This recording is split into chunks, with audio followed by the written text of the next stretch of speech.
Hello and welcome to my first vlog. I've decided to structure these vlogs in like a 24-hour reading kind of vlogs. Not in terms of how much I can read in a day, more so 24 hours spread over a few days, weeks. If I wanted to put out a vlog every week, I'd have to read 3 hours every day, which is not something I can do or willing to do. But if I make bi-weekly vlogs, I only have to read 1.5 hours every day, which is more reasonable for me. And I leave a stopwatch going on my phone and stop the vlog at 24 hours. That's how I've decided to structure these vlogs. But in saying that, this morning I finished The Greatest Show on Earth by Richard Dawkins. I'm going to set down this camera before I start talking about it because my arm is aching.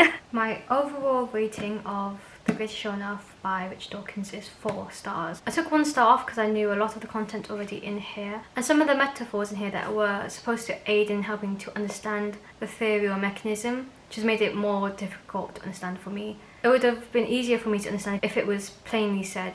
Additionally, I know it's a whole book about evolution, so there's obviously going to be some repetitive parts, but sometimes it was hard for me to read because I've already read it earlier in the book, but it's now written in a different way, if that makes sense. But overall, I am happy I read this. This whole book is basically a rebuttal. This whole book is basically a rebuttal of creationism. I personally believe in evolution. I never have not. But if you don't, that's okay, and maybe give this book a try and see what you think about it. Even though I must say Richard Dawkins can be quite snarky in here.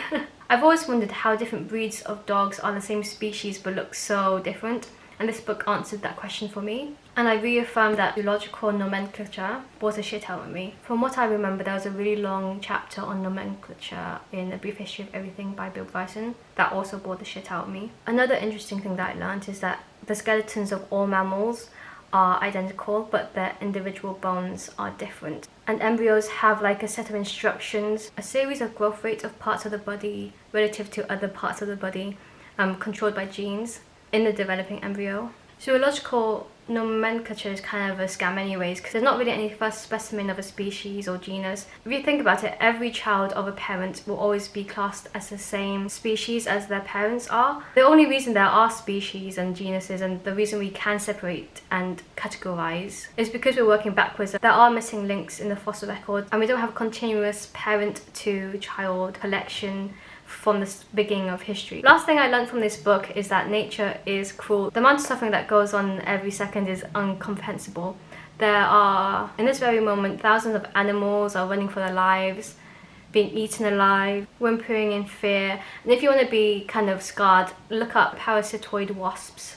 They lay their eggs in alive caterpillars, and when the eggs hatch, I'm not sure if the term is maggots, but I'm going to say maggots, eat the caterpillar's live flesh, but they avoid the vital organs, so the caterpillar is still alive to provide that flesh until they're ready to burst out of that caterpillar.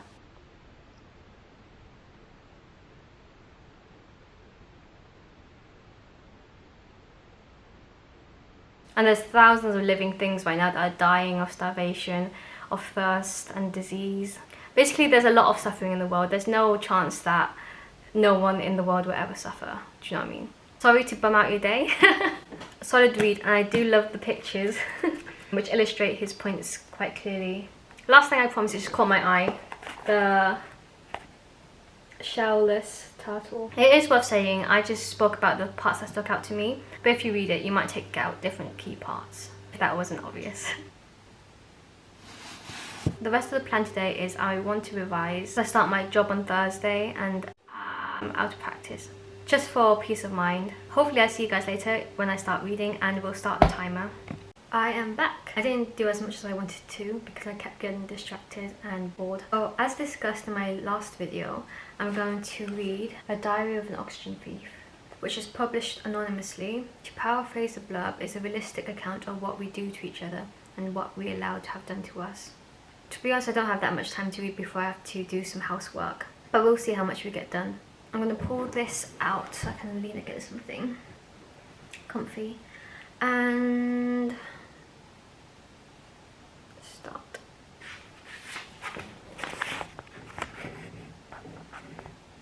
I won't be doing this very often, but on the second page, the same thing happened to me, only worse. Worse because it happened to me. I just finished the first chapter and this guy is fucked. Stop it. Get some help. It took me about 21 minutes to read 20 pages, which is kind of slow. I will read more today, but I won't film it. I need to cook and do other stuff. Thoughts so far is I don't really have that many thoughts. There are some parts that are insightful and humorous, but like 80% of it is like, are you okay? We're in first person perspective. The main character has a very bleak and nihilistic almost view on life. And so far with the 20 pages, it's kind of reminding me of No Longer Human by Osama Dazai. I'll show a picture somewhere. See y'all later.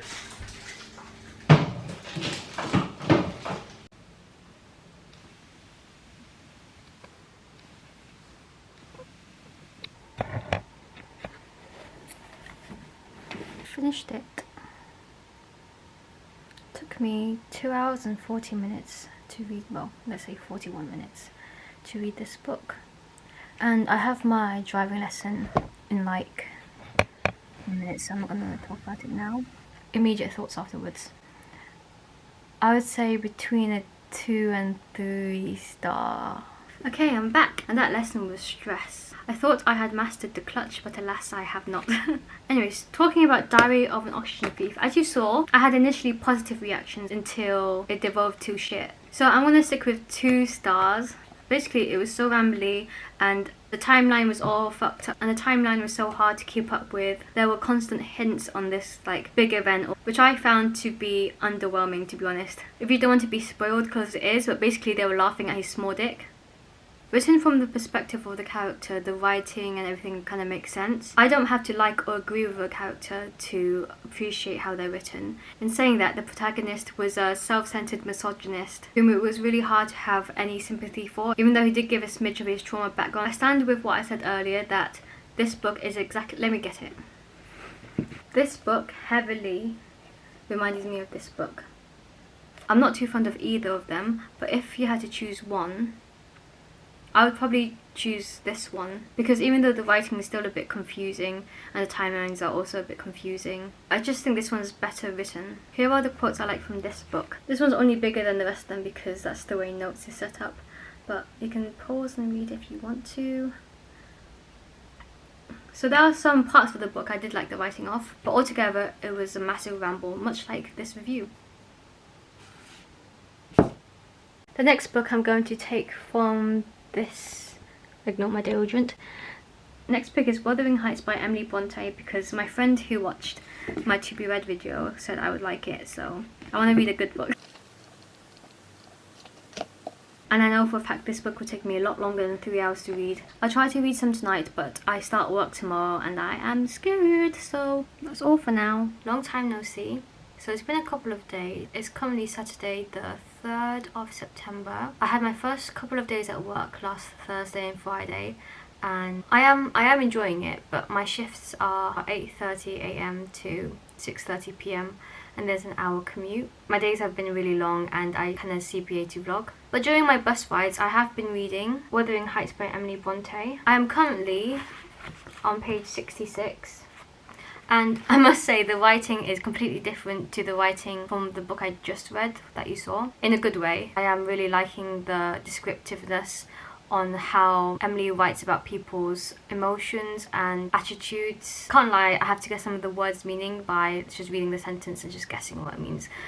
Yeah, literally what I just said. But initially I was slightly confused about the whole like family tree and how everyone is together. For example, when Mr. Lockwood, the person we're seeing the perspective from, finds the Bibles or books that have Catherine Linton, Catherine Earnshaw and Catherine something else, I can't remember.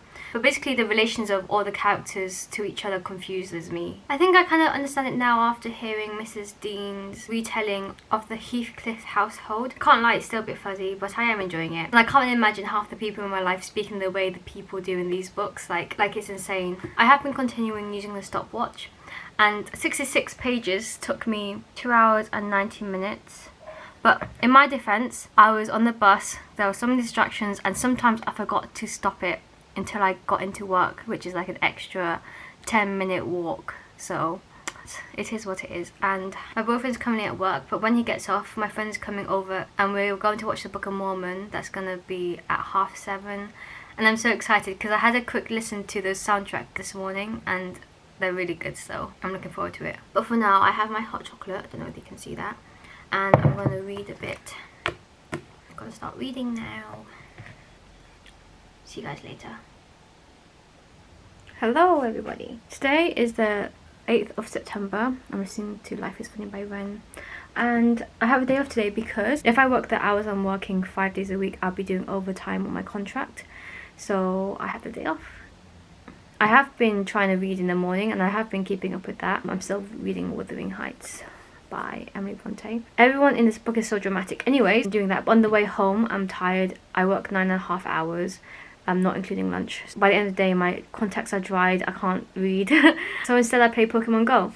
I'm not sure if you saw the time when I showed my phone, but it is currently 1 o'clock. I woke up at 6 a.m. because that's the normal time I wake up nowadays. And stayed in bed until 10 a.m. just on my phone. I don't remember what I did, but I did something apparently. And I really want to finish this book today. I'm like a bit more than halfway through, so I will try. I know the last time I vlogged I was about to have my driving lesson, and I'm about to have my driving lesson at 3:30 today. 3:30 to 4:30, but I definitely can finish this book today. In saying that, I'm about to go on a 15-minute walk around my block just to catch some Pokemon because of the daily incense where you have to walk to get them. I only need 9 more daily incense catches to complete this freaking... So I'm going to do that now and then read. But yeah, if I finish this book today, I'll probably give you my thoughts immediately after finishing it. And yeah, see you then, suckers.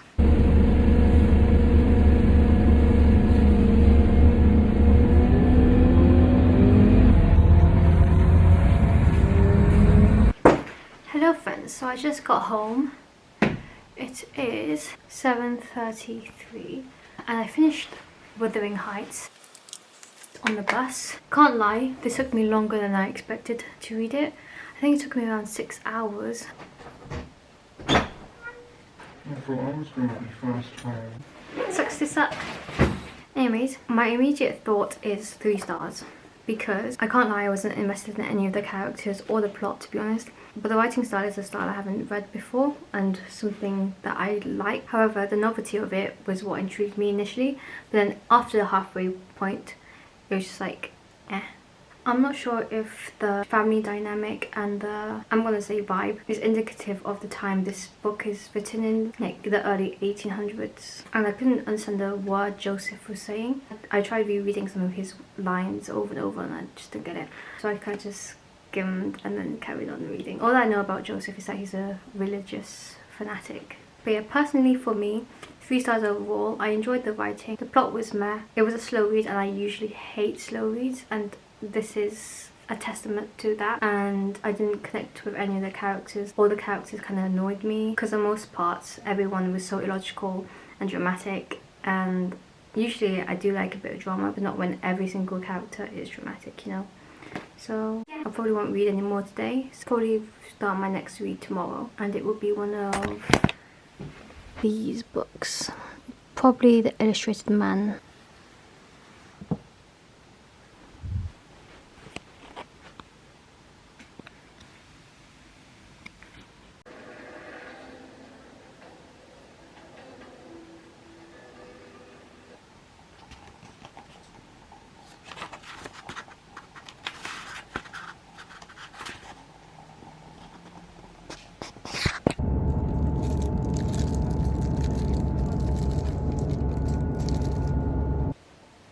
Hello! Oh, it's really orange in here because of my very unique and hip Himalayan salt lamp.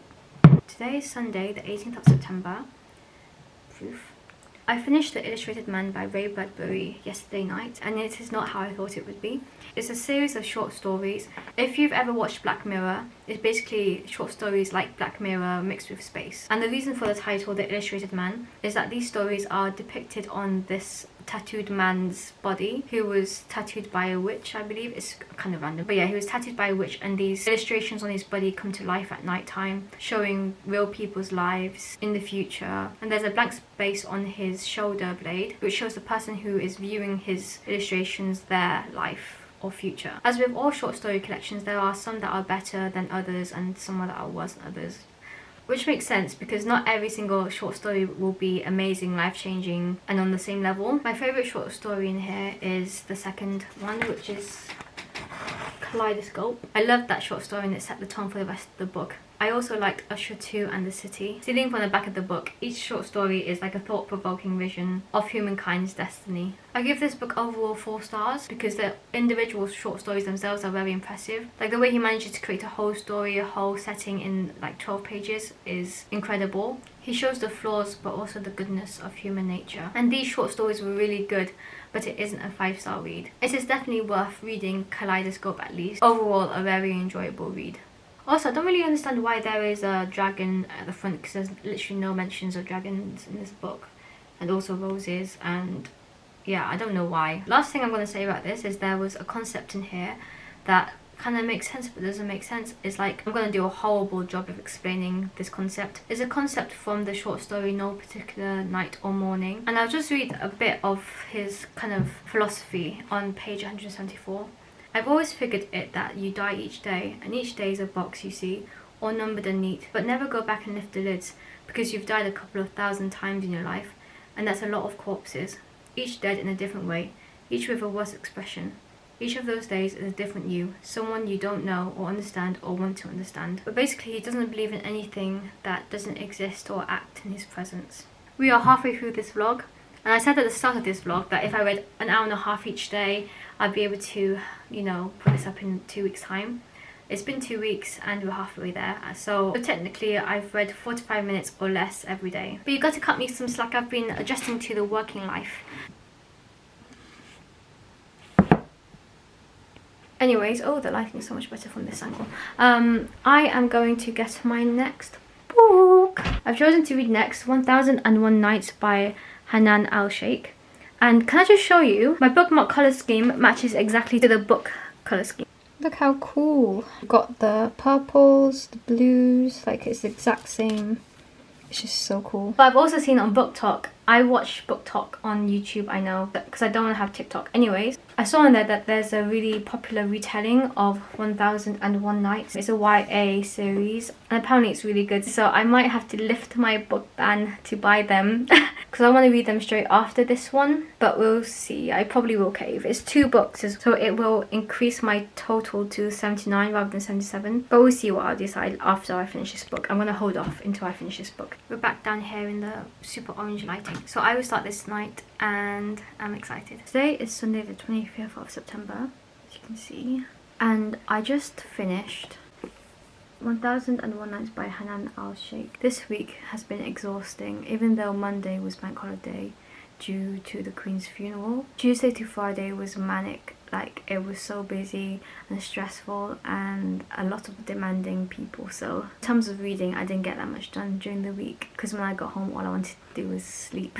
Nevertheless, I finished this book this morning. I read this book in around 5.5 hours. Brings my total to 17 hours, well 18 hours. I'm not sure if I was very clear on what this book is about. So 1001 Nights is a collection of Middle Eastern folk tales compiled in Arabic during the Islamic Golden Age. This retelling is, I think, the basis of all retelling. The story starts where the king Jahwaya is overwhelmed by grief because he finds out his beloved wife is disrespecting him and breaks his heart by having public orgies on his grounds in the garden. Just a fair warning, this book is definitely for adults. There's nothing very explicit as per se. There aren't hardcore porn scenes. It is explicit but not descriptively explicit, if that makes sense. I would definitely say 16 plus. Anyways, carrying on. So after finding out his wife has betrayed him, his heart is broken and he vows to marry a virgin every night and then kill her in the morning so not to face this heartbreak again. So he goes on doing this, and the king's vizier, who is basically his second in command, I think, I'm not quite sure, is tasked with finding these women to marry and then kill. The vizier's daughter convinces her dad to choose her to marry the king as she thinks of a genius plan to prevent future killings of other women and also prolong her life. It's probably important to say he kills the women at dawn. So the daughter of the vizier, called Shahrazad, tells a story every night and reaches like the climactic point just before dawn, but the story doesn't come to a resolution or conclusion. So the king grants her another day in order to finish off the story, and she does this again and again and again. And basically this book is also a collection of short stories, but rather than a short story following another short story with no connection, these short stories are like stories within stories within stories. So she tells the story, and then the characters in that story tells a story, and then so forth and so on. And I must say, I really did enjoy this book. I really enjoyed the underlying themes. I enjoyed the stories. I don't know how else to explain it, but I just enjoyed this. All the characters in this are also very dramatic. Stories with like a moral at the end, so you're not supposed to believe them. So kind of going off course here, but I tried watching a video about Wuthering Heights and its themes and why it's so beloved and all that. And I still didn't get it. Like, I still didn't get it. I don't know whether that's a lack of me understanding, or for me it's still very much like trying to overanalyze everything in that book when it just wasn't that good. If anyone disagrees with my views on Wuthering Heights being an book, please let me know, even though I don't know who would. Anyways, back to this book. Overall 4 stars, and this cover is stunning. Like, it's so beautiful. And I would recommend my friends to read this if you're watching this. It's quite a quick paced read, and even though you can't get invested in the characters because, like I said, you're jumping from story to story, it's still worth reading. It's time to make a confession. I bought 2 books, and they are also a retelling of 1001 Nights. I think I mentioned this before in another clip. I'm sorry, but look how beautiful these covers are. I am hoping that this is only a 2-book series, because I absolutely detest reading a series and it's not finished. Say if it's a trilogy and there's only 2 books out, for example The Name of the Wind. I read them, I'm so invested, and then time elapses and then I forget about everything that's happened. It just doesn't feel complete, and I hate rereading books because why would I want to experience something I've already experienced? There's an argument to that, in that at different stages of your life the way you view a book will change because of the life experience you've accumulated up to that point. Will change the way you feel about how a character acts, or a theme will resonate with you more in that time of life. But it's a hard one because you only live life once. Maybe when I'm older I will reread favourite books in my youth, but I don't know. I'm not there yet, so I can't say. Anyways, back to these books. Because I bought these books, my to be read tally will increase by 2, making it 79 rather than 77. I will jump into this retelling straight away. These books are more young adult fiction. I think it'd be more of an adventure. Oopsie. I will finish this vlog after these 2 books just so there's cohesiveness, even if I overstep the 24-hour mark. Anyways, I'm going to enjoy the rest of my Sunday. I intend on cleaning, which never happens, but I intend on doing it, and just resetting for the week because last week at work was horrible and I think this week will be too. I'll see you guys when I finish Wrath and the Dawn and the Rose and the Dagger. I can't get over how pretty these covers are. Bye! So it's Saturday the 22nd of October. It's been like 3 weeks since I last vlogged. But I have finished the Wrath and the Dawn and the Rose and the Dagger. As I started this clip I realised I gotta go because I'm working today. I'm working from 9 till 1, so I'll be back later today to probably talk about everything. But yeah, it's been a while, and yeah, so this clip is just to I don't know, just did it. Okay, bye. I look a mess, but anyways, it is currently 5:38 on the same day. So I finished work at 1 and then we met up with some friends in town and I just got back. Hopefully this is the last clip of this vlog. I really would have loved these books when I was like 15, 16, even though there's no boundaries on what age you can read certain genres. And though I did enjoy these books, this was a 3-star and this was a 4-star for what they were. I honestly feel like not much happened. Love itself, it felt very forced to me. Like the boy can fall in love with Shahrazad for what reason? Just because she told stories like his mom used to, and because she's beautiful. Like, other than that, what qualities does she have that makes her stand out from all the other girls he's wed and killed, you know? I feel like a lot of the relationships in here, like brother, sister, sister, best friends, brother, all that stuff, I feel like those relationships were used when it was convenient for the plot. For example, at the beginning of the book, Shahrazad was talking about how much she adored her sister Ursa and how much she would do anything to like protect her sister. And then the whole like middle chunk, who is Israel, like she wasn't mentioned once. And the fact that she had a sister that she loved and adored her and would do anything for her, appeared at the end when it was convenient. Another thing I found quite disappointing about these books is that there is magic in them, but very, very, very small amounts of magic. It's not very expanded on, it's not very explained, and it's very much used for convenience again for the plot. And there's a quote in here from Hali, he's the caliph. Genies are wait, what did he say? That wishes are for genies and for fools that believe in them. But if there's magic, why isn't there genies? Like, why is that such a stretch of the imagination, you know? Moving a bit into spoiler town for like 10 seconds. But I'm so glad she killed off a character near the end, because I was like, damn, something redeeming about this book. And also, like, he actually died. But then another person died, and I was like, no way she's gonna let him die. And then she didn't. He was revived again. It's like a happy, convenient ending. Basically, the relationships and the magic just wasn't consistent throughout the book, but yeah, this book is quite entertaining, and I did enjoy being in that world she created, even though she didn't really create it because it's more of a retelling. Let me just say, the world she reimagined, I did enjoy being in it, and I did feel a bit like I want to be back in there once I finish the book. Oh yeah, also about the stopwatch thing, it reset. I think these took me 6 hours both, or I don't know. I don't know. I have no concept of time. Were these books worth reading and breaking my book ban? Not really, but I don't regret reading or buying them. As superficial as this is, I really do like the covers, and at least I've read them, you know. So also, my book buying ban is going awful, kind of, yeah, really badly, because whilst reading these 2 books in the last 2 weeks or 3 weeks, I've also read other books, because I have Audible, which is like £7.99 a month, and you get like a credit to buy a book. And I read 2 books on Audible. Oh, and I also finished Cersei.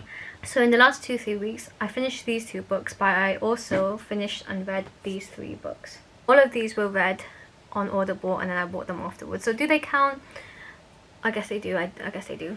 I don't even know what my to be read total is now. I'm not sure whether to include these books, because I read them now, and they weren't really to be read because I didn't physically have them. I'm going to add them for fun. I think I'm going to do 1-line reviews for these ones, because I didn't really introduce them or anything for this vlog. But Cersei, I finally finished this after like a year and a half, and I absolutely adore the environment this book creates in my mind, like, and I love the way she writes. Her writing is beautiful. Not much happens in this book, but that's the way it's supposed to be, because the character kind of lives in limbo on this island and not really doing much anyways. And I love the way the book elapses time, because it seems so seamless even though like 30 years have passed in like a sentence. One criticism about this book is that I wish there was more descriptiveness on her witchcraft. I feel like magic took a backseat to the themes of like love, loss and relationships that Cersei had. Overall, I gave this 4 stars. I'm glad my mum died. This is a memoir from Jeanette McCurdy, who was on iCarly. I personally never watched the show myself, so you don't need to watch the show to read this book and feel for, not the character, for Jeanette, the real person. I found this book so interesting. I really made one of my friends read it and she loved it. Let me show you. This is what she said. I also made one of my other friends read it as well, and she brought up a really good point I didn't think of, that even though the title I'm Glad My Mum Died, Jeanette didn't really go in depth about her post-realisation about her mother's abuse. Jeanette is a really good storyteller. The chapters are captivating, they're short, well written. Overall, I gave this book 4.5 stars. I know it's a bit pedantic of me not to give it 4 or 5 stars, but it's not my favourite book of all time, even though it's a really, really, really good memoir, and I really do recommend reading it. Okay, last book I've read in that time is The Midnight Library. I gave this book 2.5 stars. I've seen it around and I've had people recommend it to me, but basically I did not resonate with the protagonist Nora at all. I found her so whiny. I know it's supposed to show like the everyday life of a typical person.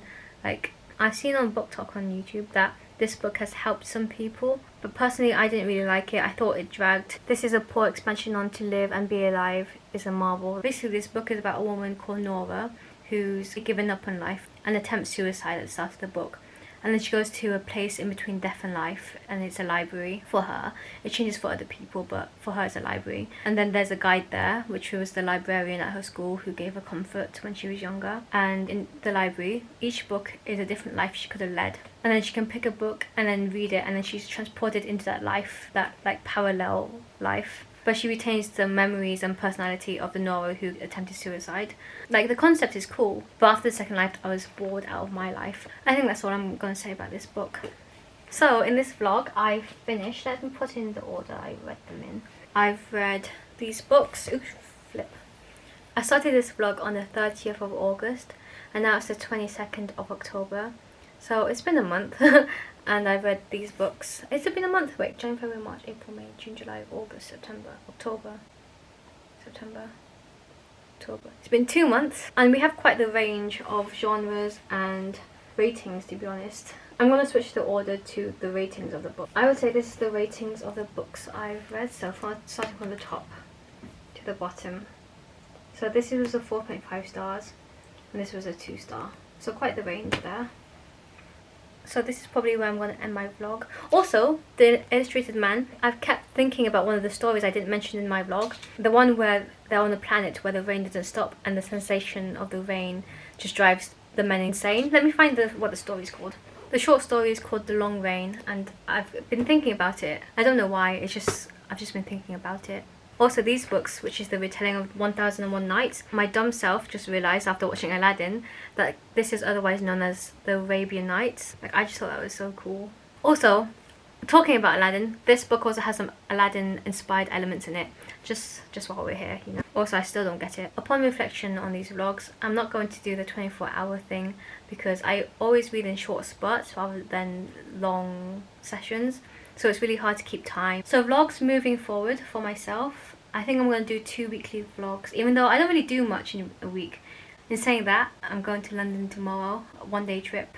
I'm going to be so tired, I have work the next day as well. So that will be fun, maybe, I don't know.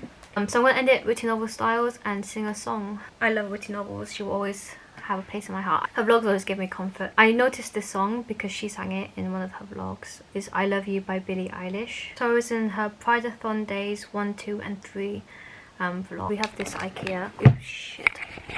We have this IKEA thing where you can twist it. It's good for reading. Anyways. Oh, I fucked up the lighting again. Is that too much? Let's try that. Also, my phone's here at the bottom. Yeah.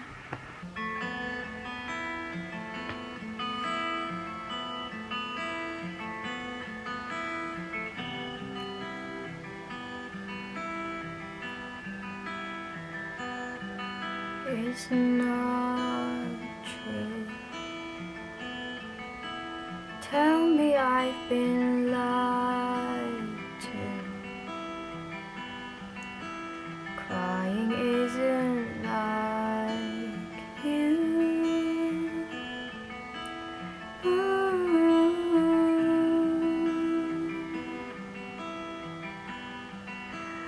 What the hell did I do? Never been the type to let someone see right through.